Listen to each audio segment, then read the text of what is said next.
Hello साथियों, नमस्कार, जोहार, प्रणाम, जय शिवा, जय बड़ादेव, जय गुणवाना। आप देख रहे हैं RTD thoughts YouTube channel. RTD thoughts YouTube channel में आप सबों का हार्दिक स्वागत है।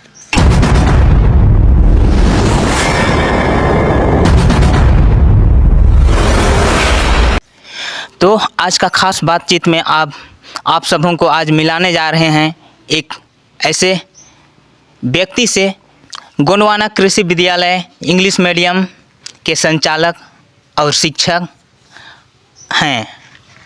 तो चलिए हम उन सर से मिलाते हैं आप सबों को, और उनसे जुड़ी सभी बातों को आप तक साझा करते हैं। आप सबों को बताते हैं कि उसने अपने जीवन में कितना संघर्ष किया, कितना स्ट्रगल किया, या फिर उनसे जुड़ी और बातें जो आप लोग या फिर और इनके अलावा और कोई नहीं जानते हैं। तो उन बातों को आप सबों तक लाते हैं, बताते हैं। तो चलिए डायरेक्ट सर से मिलते हैं। जय शिवा सर। जय शिवा। तो सर जी,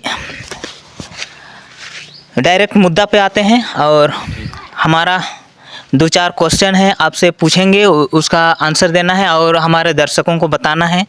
तो हमारा पहला क्वेश्चन है कि आपका नाम क्या हुआ, और अपना नाम के साथ अपना जीवन परिचय थोड़ा बताइएगा।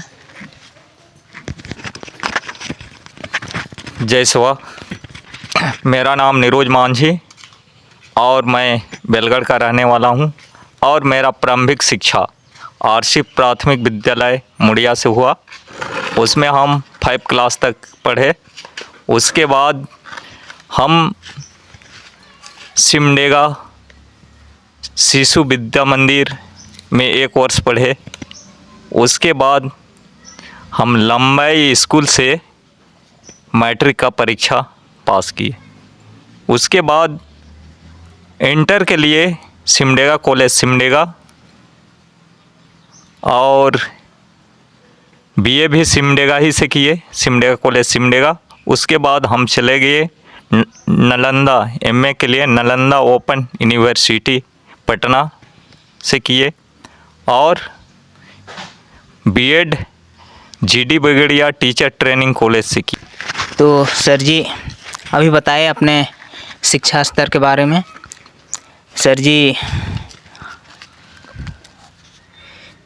अपने शिक्षा को बताए। अभी आगे की क्वेश्चन को पूछते हैं सर से कि सर आप किस समाज से बिलोंग करते हैं, और आपकी समाज की स्थिति अभी कैसी है, ज़रा उन पर बात करें। हम तो गौड़ समाज से हुए, और देखा जाए हमारा समाज का स्थिति शिक्षा के क्षेत्र में अभाव है, जिसको देखते हुए आज स्कूल चलाना पड़ रहा है। जैसे कि आदिवासी मूलवासी समाज के लोग अधिकतर सरकारी स्कूल में पढ़ाई करते हैं, जिसमें हम लोग का सरकार ध्यान नहीं देता है, जिस कारण से 5 क्लास तक स्कूल है, क्लास तक है, तो उसमें टीचर का अभाव है। कहीं 2 टीचर या 1 टीचर ही देखा जाता है 5 क्लास तक में।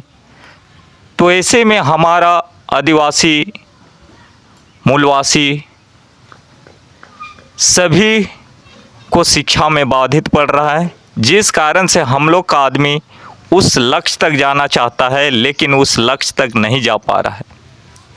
इसको दूर करने के लिए हम लोग स्कूल चला रहे हैं, ताकि हमारा आदमी भी आईएएस, डीआईजी, आईजी या मंत्री बन सके। और गुणवत्ता शिक्षा का अति आवश्यक है। इसके साथ देखा जाए आज युवा वर्ग में देखा जाए तो आज सही गुणवत्ता शिक्षा नहीं मिलने से नशा करता है। नशा करने से अपना माँ का खुशी ख़त्म कर देता है, अपना पिता का खुशी ख़त्म कर देता है। इसके साथ अपना पत्नी का तंग आ जाता है और इसके साथ अपना बेटा का सपना अधूरा हो जाता है। तो ये तमाम चीज़ों को देखते हुए विद्यालय बहुत ज़रूरी है। और चलिए आपकी विद्यालय संबंधित ही कुछ बातें करते हैं।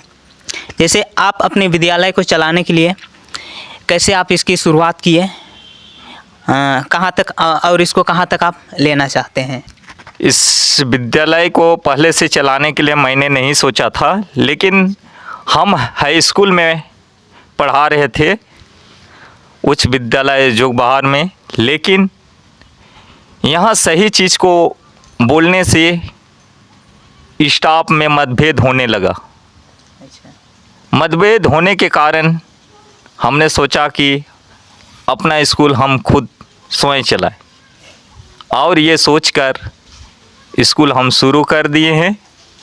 इसके साथ अभी हो सके 2027 या 28 में +2 का निर्माण किया जाएगा। इसके साथ साथ डिग्री कॉलेज का भी सोच है, लेकिन उसके लिए थोड़ा सा समय लगेगा, लेकिन +2 जल्द ही खोला जा सकता है, यही मेरा तमन्ना है। अच्छा सर, आपकी सोच को शुक्रिया करते हैं। आपने बहुत ही बड़ी फैसला करी है हमारे बच्चों के लिए, सभी बच्चों के लिए जो आने वाले हैं और जो पढ़ने के बाद कुछ ना कर पाते, उसके लिए आपकी एक सोच है जिसको आगे तक आप लेना चाहते हैं। आपको फिर से धन्यवाद करते हैं। फिर अगला क्वेश्चन की ओर चलते हैं। हमारा अगला क्वेश्चन है सर कि डिजिटल युग में आप बच्चों को और हम जैसे युवाओं को क्या संदेश देना चाहते हैं? देखिए, अभी का युग में तकनीकी का युग आ गया है, तो आधुनिक युग में तकनीकी का बहुत आवश्यकता है। इसमें बच्चों को कंप्यूटर का ज्ञान होना चाहिए, और पहले के लोग बैंकों में पर्ची भर के पैसा निकासी करते थे, लेकिन अब देखते देखते बदलते जा रहा है। वो पढ़े या ना पढ़े, उसको ATM कार्ड दे रहा है ताकि उसको निकालने जाने या नहीं जाने। तो आज हमारा आदमी को आगे आने की आवश्यकता है, ताकि समाज चाहे कोई भी युवा वर्ग हो अपना जीवन अच्छी तरह से व्यतीत कर सके। इसके लिए आधुनिक युग बहुत ज़रूरी है, और जिस तरह से ढल रहा है उस तरह से हम लोग को भी बढ़ना पड़ेगा। जैसे स्कूल में अधिकतर बेसिक नॉलेज नहीं दिया जाता है। बहुत सा स्कूल में किताबी ज्ञान देता है, लेकिन बेसिक नॉलेज नहीं होने के कारण भी हमारा आदमी लोग इंटरव्यू में छटा जाता है। तो हमें बच्चा को तैयार करना होगा कि बेसिक नॉलेज भी दें। और मेरा सोच है कि देखा जाए तो समाज में गरीब वर्ग के लोग प्राइवेट स्कूल में नहीं पढ़ सकता है। एडमिशन में 20,000 25,000 रुपया लगता है, और मंथली में 600-700 पर ही खर्च होता है। तो ऐसे स्थिति को देखते हुए आज गरीब को भी उस मुकाम तक पहुंचाने का आवश्यकता है। तो यही सोच के स्कूल चलाया जा रहा है। और एक देखा जाए तो गांव देहात में ऐसे हो रहा है कि पढ़ाई लिखाई तो नहीं कर पाया है, बहुत कोई नहीं किया, छोड़ दिया बीच में, और अभी बेरोज़गार के हैं तो स्वरोजगार कर रहा है किसी दूसरे के यहाँ। तो उन बच्चों को आप क्या कहना चाहते हैं जो स्कूल छोड़ चुका है और स्कूल जाना नहीं चाहता है, या फिर उसका उम्र अभी अधिक हो गया है जो स्कूल अब नहीं जा सकता है? तो वैसे बच्चों को, वैसे युवाओं को आप क्या संदेश देना चाहते हैं? जो व्यक्ति का उम्र अधिक हो गया है या स्कूल छोड़ चुका है, तो ऐसे व्यक्ति को यदि बाहर जाने की आवश्यकता नहीं है, इसके लिए मैकेनिकल विभाग में ज्वाइन करना चाहिए। बिल्कुल। और मैकेनिकल में कम ही पैसा चाहिए, उसको एक दिन में 20 रुपया मिले या 30 रुपया मिले, लेकिन उस मैकेनिकल को सीखकर और उसको अपना स्वयं मालिक बन के रोजगार करे। और गांव वालों को यही अपील करना चाहूँगा कि वो लोग कोई भी चीज़ को बेहतर रूप से सीखे। आज हम लोग का आदमी सही ज्ञान नहीं होने के कारण 2 रुपया का लालच में अधिक दूर जाने सोचते हैं और वहाँ काम तो करते हैं, पैसा कमाता है, लेकिन वो आने के बाद वो रोज़गार यहाँ पे नहीं मिलता है। तो वैसे रोज़गार सीख के आना चाहिए ताकि उस रोज़गार यहाँ पर वो लोग निखार सके, उतार सके, तब जाके एक समाज का बेहतरीन बन सकता है, बेहतर किया जा सकता है। चलिए, आज का हमारा जो खास बातचीत था वो यहीं पर ख़त्म होता है।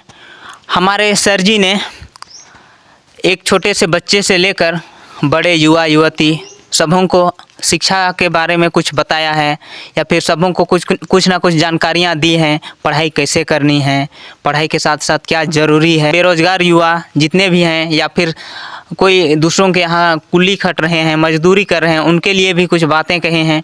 तो अगर आप सबों को इन बातों में कुछ समझ आई है तो आप अपने जीवन में लागू करने की कोशिश करिए और अपने जीवन को बनाइए। यही हमारी मनोकामना है, यही तमन्ना है। एक बार सबों को फिर से जय सेवा, जय बड़ा देव, जय गुणा, जय सेवा सर, जय सेवा।